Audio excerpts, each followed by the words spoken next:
What I have here is basically showing you how to do API calculations. So API stands for the American Petroleum Institute. That's basically the standard for what they've chosen to use for density. Specific gravity is very common for figuring out densities of fluids in calculations. The reason why they don't use it in oil and gas is because it's a more relevant series of numbers when you use API. If you were to use specific gravity, you would have a lot of decimals. So, so the way that API works is the lower the number, like this one is 19.7, basically that's going to be your more dense crudes. And then you've got this one, 45.8 API, so that's a somewhat light API. This is a lot less dense. We have 986 barrels per hour of this, this crude here. We've got 1,200 barrels an hour of this crude. We've got 1,892 barrels of this crude, and then 239 barrels of this crude. And what we're going to do is blend them together and figure out, well, what API do we have once all of those are blended at different flow rates. The total flow is 4,317 barrels an hour. So that's adding up all the four flows. I've gone ahead and did the math. For the first crude, it's going to be 22.8% of the total. For the second, it's going to be 27.7% of the total. The third one's 43, and the fourth one's about 5 or 6. So we find the percentage of the flow.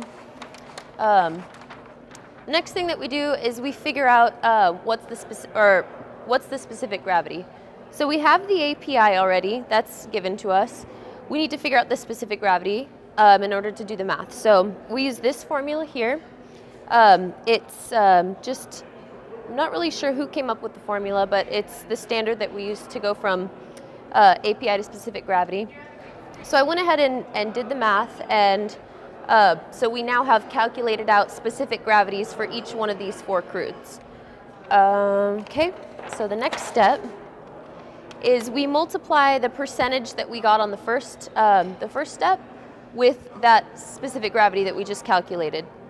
And what we get are four numbers that, when added together, give you the specific gravity of the total blend. So I went ahead and calculated, and 0.867 is the specific gravity of the blend of those four crudes added in the flows that we were given. Once we get the specific gravity for the total, we need to basically use the inverse formula that we used in the previous steps, and that's finding the API from the specific gravity.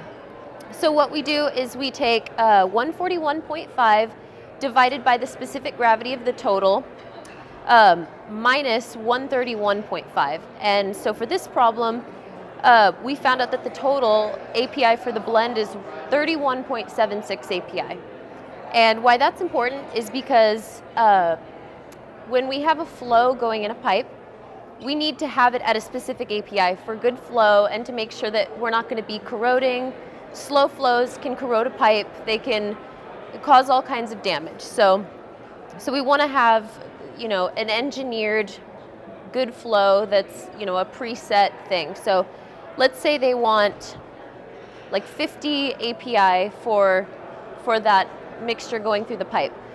Well, they've got crude that might be very thick, so they need to figure out what amount of a lighter substance do they need to make that flow, you know, well, and keep the pipe healthy and move everything consistently. So that's the main reason why API is important, and it's got a couple of other applications, but for multiple flows coming into a pipe is the main reason.